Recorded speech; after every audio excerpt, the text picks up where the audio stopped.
आप सभी को श्रावण के विरामी सोमवार की बहुत बहुत बधाइयाँ।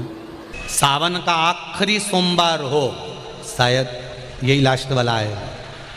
सावन का आखिरी सोमवार हो, जो लोटा जल का लेकर जा रहे हो उसमें थोड़ा सा इत्र, अगर इत्र नहीं हो तो गुलाब की पंखड़ी, पंखड़ी नहीं हो तो कोई फूल की पत्ती उस जल में बाबा को समर्पित इत्र हो तो ज़्यादा अच्छा। आखिरी सोमवार को या सावन महीने का आखिरी दिन आप शिव को जब 2 लोटा जल चढ़ाएं तो उसमें इत्र का भाव रखकर, कामना कर कर, त्र्यंबकेश्वर बाबा का स्मरण कर कर और महामृत्युंजय मंत्र को जपते हुए। कौन सा मंत्र? ये वेद का बड़ा सुंदर मंत्र है, इसको चिल्लाकर नहीं बोला जाता, भीतर से बोलिए। महामृत्युंजय मंत्र का स्मरण करते हुए। और अगर महामृत्युंजय मंत्र याद नहीं हो तो पंचाक्षर मंत्र नमः शिवाय। पंचाक्षर का स्मरण नहीं रहे तो षडाक्षर ओम नमः शिवाय। षडाक्षर का स्मरण नहीं हो तो श्री शिवाय नमस्तुभ्यम मंत्र का स्मरण कर कर इत्र का जल शिव जी को समर्पित करो और बाबा से निवेदन करो कि 1 महीना तेरी कृपा से सावन के निकले, तूने जल चढ़वाया, बीच में कोई दिन छूट गया, कोई कारण आ गया, हम जल नहीं चढ़ा पाए। जैसे भगवान विष्णु एक कमल का पुष्प नहीं चढ़ा पाए थे तो उन्होंने अपना नेत्र निकाल कर दे दिया था, तो भगवान शंकर इतने प्रसन्न हुए थे कि उन्होंने अपना सुदर्शन चक्र दे दिया था। विष्णु भगवान ने नेत्र दिया, शंकर भगवान ने सुदर्शन दिया। तो भगवान शंकर से कहना, अगर बीच में कोई त्रुटि हो गई हो, सावन के महीने में कोई पूजा अधूरी रह गई हो, कोई त्रुटि हमसे हो गई हो और हम जल नहीं चढ़ा पाए हों, तो आखिरी दिन सावन के इत्र का जल चढ़ा देने से बाबा उस त्रुटि को समाप्त कर कर कामना पूर्ण कर। श्रावण का आखिरी सोमवार है, अपने जीवन को धन्य बनाना है। श्रावण के आखिरी सोमवार पर बन सके तो बेलपत्र और समी पत्र शंकर को चढ़ाना है। 5 बेलपत्र, 11 समी पत्र। बन सके 108 चावल के आखे दाने ओम नमः शिवाय जप कर शिव को समर्पित करना। दुख तकलीफ ज़्यादा है, रोग बीमारी ज़्यादा है, तो पानी में लाल चंदन घोलकर, लाल फूल डालकर बेलपत्री के पेड़ के नीचे चढ़ाना है। कल सोमवार शिव जी को आप 5 जगह पर जल चढ़ाते हो, थोड़ा ध्यान देना कथा पर। शंकर भगवान को 5 जगह पर आप जल चढ़ाते हो। मान लो अगर कोई विषम परिस्थिति है और आपको लग रहा है कि मेरा यह काम बाबा को कर देना चाहिए, ना जाने क्यों अटक रहा है, मेरे भोलेनाथ जी को मेरा ये काम कर देना चाहिए, ना जाने क्यों अटक रहा है, तो जो जो जगह पर आप जल समर्पित करते हो, जिस जिस जगह पर आप जल समर्पित करते हो, जैसे गणेश जी की जगह पर जल समर्पित करते हो, सबको मालूम है ना, स्थान तो सबको मालूम है ना गणेश जी का। जैसे ये शिवलिंग है, ये जलाधारी है, ये 2 चरण जहां से जल चढ़ाते हैं तो ये पानी घूमकर यहां से नीचे चले जाता है। अब जरा समझिएगा, आप जब शंकर जी के मंदिर, आपको लगे कि हमारा ये कार्य हो जाना चाहिए, ये कार्य हो क्यों नहीं रहा, आखिर में इतने दिन से लगी हूं, ये काम क्यों नहीं हो रहा, सबके काम हो रहे, मेरा क्यों नहीं हो रहा, तो विश्वास रखकर 5 सोमवार, 6 सोमवार, 7 सोमवार इसको कर कर देखिएगा। गणेश जी का स्थान जहां से पानी बहता है उसके सीधे हाथ पर, वहां पर 1 बेलपत्र समर्पित कर कर थोड़ा सा जल वहां समर्पित करिए। षडानंद कार्तिकेय का स्थान 1 बेलपत्र समर्पित कर कर थोड़ा सा जल वहां समर्पित करिए। अशोक सुंदरी का स्थान थोड़ा सा जल समर्पित करने से पहले 1 बेलपत्र, फिर जल। 3 स्थान। चौथा मां पार्वती जी का हस्त कमल, 1 बेलपत्र समर्पित कर कर जल चारों तरफ चढ़ाने के बाद में 5वां शिवलिंग के ऊपर बेलपत्र समर्पित कर कर पूर्ण जल शंकर को समर्पित कर देना। ये 5 स्थान का चढ़ा हुआ जल आपके जो काम अटक रहे हैं, जो कार्य में आपको तकलीफ आ रही है, आप बाबा को बस एक बेलपत्र और एक लोटे जल में से 5 स्थान पर जल समर्पित करने पर आप तुरंत 2 महीना भी नहीं लगेगा, मेरा विश्वास कहता है 15 या 20 दिन में बाबा उसको स्वीकार करेंगे। 15 से 20 दिन।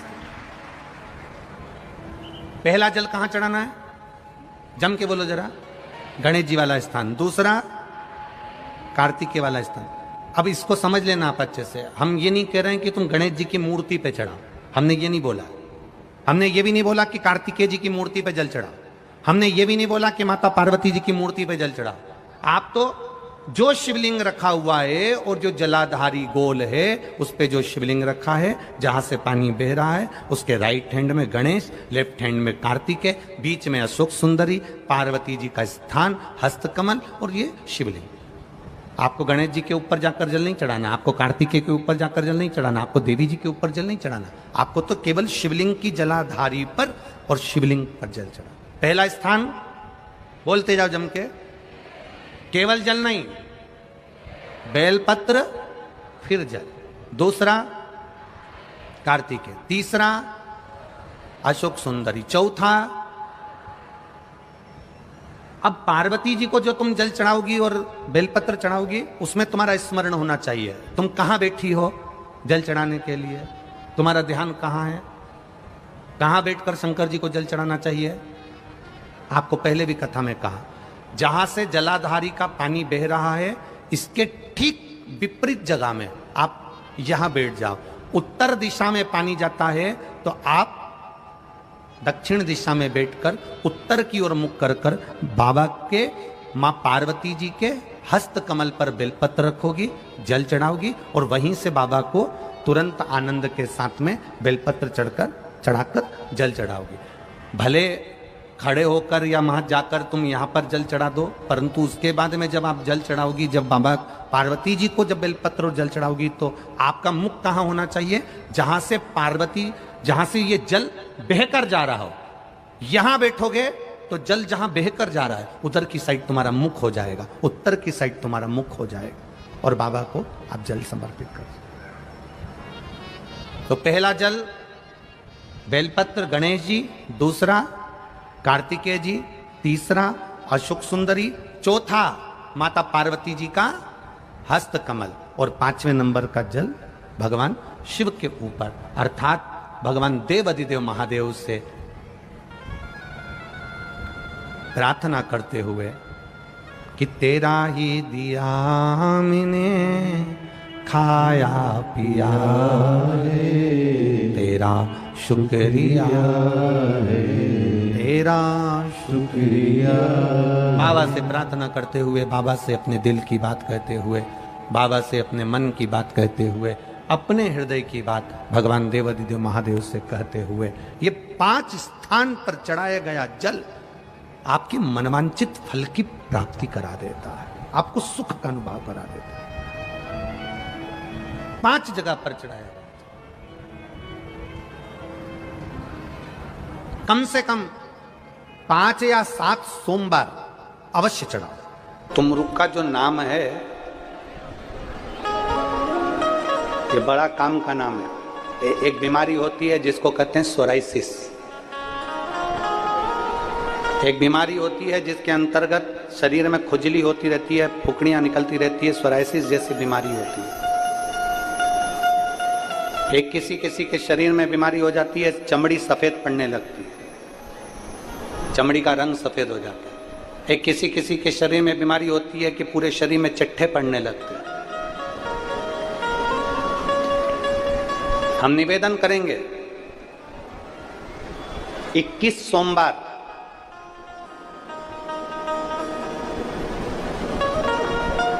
पांच बेलपत्र कमल बनाइए। बेलपत्र कमल बनाना हमने पहले भी आप लोगों को कथा में सिखाया। 5 बेलपत्र लेना है, उसका कमल दल बनाना। कमल दल बनाने का एक एक जो बेलपत्र लेते जाते हैं, उस बेलपत्र को हम डंडी से जोड़ते हुए चलते रहते हैं, मतलब उसको कमल की तरह उसकी पंखुड़ियों को गोल घुमाकर बेलपत्र को हम 5 बेलपत्र को जमा लेते हैं। जिसके शरीर में चट्टे पड़ रहे हों वाइट स्पॉट पूरे शरीर के अंदर आ गया हो, या सोराइसिस जैसी बीमारी हो रही हो, या चमड़ी का कोई रोग हो गया हो, 21 सोमवार या 11 सोमवार प्रति सोमवार करिए। कमल दल बनाइए 5 बेलपत्र का, शंकर भगवान पे चढ़ाने से पहले सुख सुंदरी वाली जगह पर उसका स्पर्श कराइए और भगवान शिव पर उसको चढ़ा दीजिए। 1 लोटा जल लेकर जाइए, साथ में खाली पात्र लेकर जाइए, खाली कटोरा। उस पात्र को जहां से शिव जी का जल गिरता है वहां उस पात्र को लगा लीजिए, शंकर जी पे धीरे धीरे कर कर वो जल पूरा समर्पित कर दीजिए। 5 बेलपत्र को लेकर आ जाइए और वो जल लेकर आ जाइए जो पात्र में भरा हुआ है। 5 बेलपत्र एक ही दिन में सुबह से लेकर शाम तक के बीच में 5 बार उस बेलपत्र को खाना है और उस जल को 5 बार में पीना है। धीरे धीरे जैसे जैसे सोमवार तुम्हारे बढ़ते चले जाएंगे वैसे वैसे वो सोराइसिस की बीमारी हो, चाहे चमड़ी का कैसा भी रोग हो, वो धीरे धीरे समाप्त होना प्रारंभ हो जाता है और वो बेलपत्र और वो जल काम करना प्रारंभ कर देता है। बेलपत्र और जल काम करना प्रारंभ करता है। बस उसका कमल दल बनना चाहिए।